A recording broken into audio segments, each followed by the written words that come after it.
Hey everyone, this is WiNGSPANTT, and it's time for Game 2, or rather Games 3 and 4 of the Cloudburst deck for Magic the Gathering, Duels of the Planeswalkers, 2012, DLC 1, and I'm going to stick with this hand. Alright, I've been playing around with the cards in the deck a little, and I will post on TopTierTactics.com my thoughts about each actual card and what deck composition is best. But I did stick with this hand. I did have one of each land, which is one of my things. I had a little more land than I prefer, but it's always better to have too much land than too little land. Obviously, there's always extremes, but I have a nice burn card in the Spark Mage Apprentice. I had an actual creature to cast here, the Stormcrow. If people diss the Stormcrow, let me tell you something. When I was playing Magic 5th Edition or whatever, Stormcrow, City of Brass, alright, that shit was real, okay? You notice I cast the Stormcrow first, some people will be like, whoa, Spark Mage Apprentice is better. Well, smarty pants, you didn't see this coming. The reason you keep Spark Mage Apprentice in your hand is so that when she comes out and does her lovely, magical, fiery flamenco dance of death, it can just, you know, I guess shoot some flares, or look at those beautiful sparklers at your enemy's creatures. And, you know, usually when you cast the Spark Mage, it's usually a 1-1 or a 2-1 or something like that on the board by then, because she's such an early to cast creature. And here we go, he's going to draw some cards, that's fine by me. So I have a pretty good board position right now. He drew 2 cards, I have 2 creatures on the board, I have Into the Royal, so whatever he casts Into the Royal is going to mess him up. Now, I just drew that card that you can also return a permanent, any permanent to his hand. I might hold on to that, if only because, you know, because he's playing the Illusions deck, which everyone's like, it's top tier deck, best deck in the game. I'm not going to deny that. I definitely think it's one of the best decks in the game, if not the best deck in the game.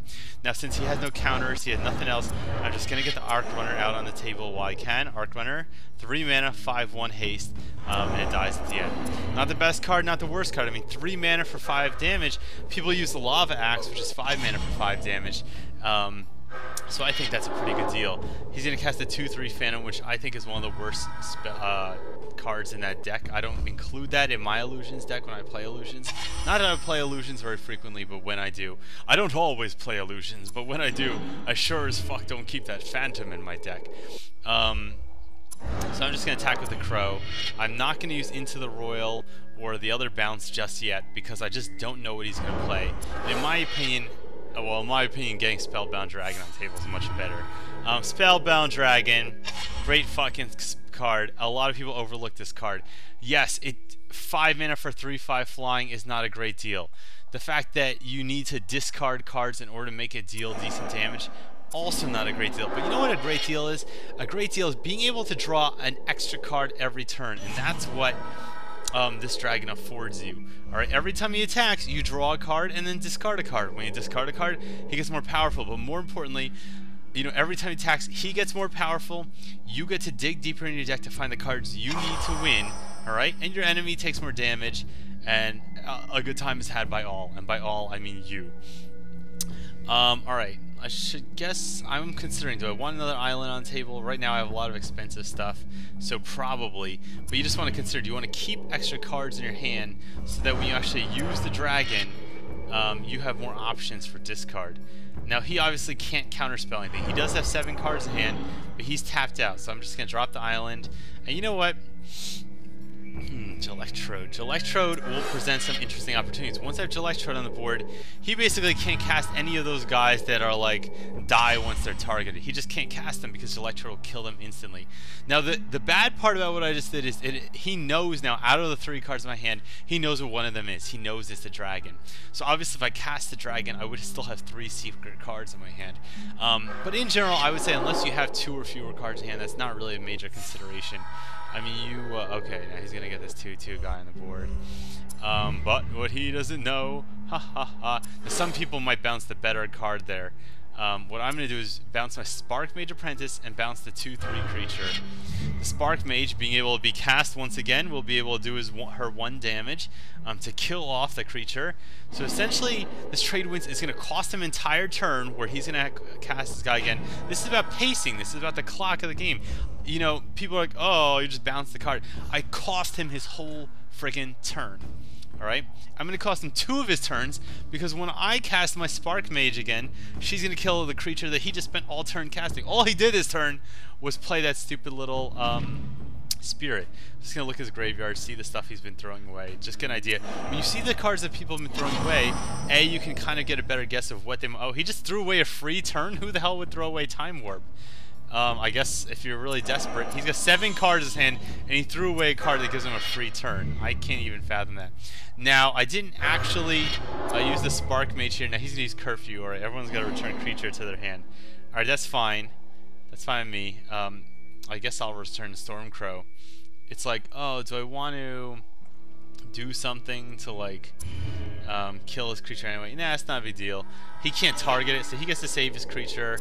I'll get the Stormcrow back. Electro is too good of a card to not use. And guess what, buddy? I've got that dragon. You may have forgotten, Addy0on, whatever your name is, about this dragon, but he didn't forget about you. And I guess I can forget about my connection being any good. Spellbound Dragon, great card. Great art. Look at that art. Oh my god. And that's it. Yeah, the game's over. So, he just saw the art. Okay? He just saw the art and he knew it was over. He's like, god damn, I just jizzed my pants. Look at how beautiful that dragon is. And now I'm going to have to go clean my pants. So I'm sorry, WiNGSPANTT.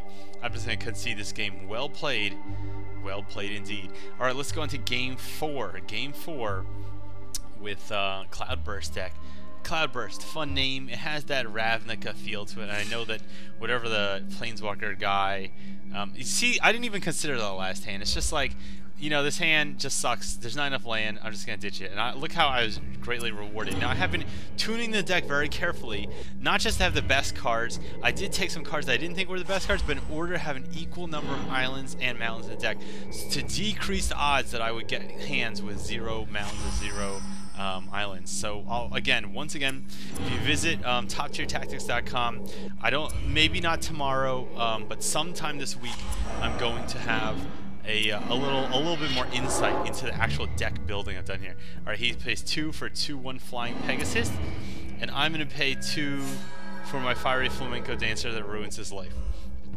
Now he's playing the Auramancer deck, which many people are considering to be one of the best decks in the game right now. It's very powerful.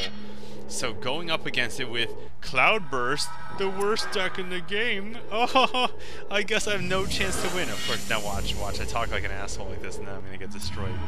I just want everyone to know also, I don't like really cherry pick my games.